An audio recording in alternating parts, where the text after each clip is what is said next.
ગીતો ગઈએ છીએ, જાગો જાગો ઠાકોરો જાગો, આવા ગીતો ગઈએ છીએ, ભાઈ બહેનનું ગીતો ગઈએ છીએ, અમે મા બાપના ગીતો ગઈએ છીએ, બાપ અને દીકરીના ગીતો ગઈએ છીએ.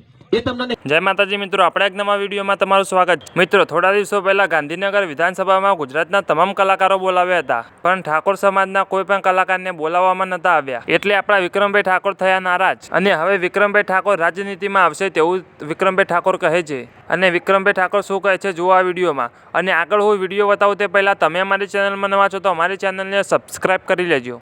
ગઈએ છીએ, જાગો જાગો ઠાકોરો જાગો, આવા ગીતો ગઈએ છીએ, ભાઈ બહેનનું ગીતો ગઈએ છીએ, અમે મા બાપના ગીતો ગઈએ છીએ, બાપ અને દીકરીના ગીતો ગઈએ છીએ. એ તમને નહીં દેખાતું. તમે ખાલી એક લવ સોંગ, અરે લવ સોંગ, એ બધી ખોટી ખોટી વાતો ના કરશો, અમને પાડવાની કોશિશ ના કરશો ભાઈ, બરાબર? અમને પાડનારા પડી ગયા છે, એટલું યાદ રાખજો. એટલે સરકારને મારી ખાલી એક જ વિનંતી છે કે આવા લોકો આયોજકો છે જે અંદર ઘૂસી ગયા છે સરકારમાં, એવા લોકોને તમે સબક શીખવાડો, એમને થોડી ટકોર કરો.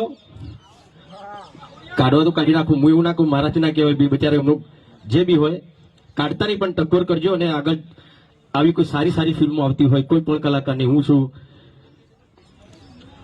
એ તો જે બદલા સરકાર તો બરાબર છે, પણ આપણે કોઈ વિવાદની વાત નહીં કરી. તો બસ મારું તો એટલું જ કહેવું કે સરકારને વિનંતી કરું છું કે ભાઈ આ બધું થઈ રહ્યું છે તો તમે ધ્યાન આપો, નહીં તો આગળ જતા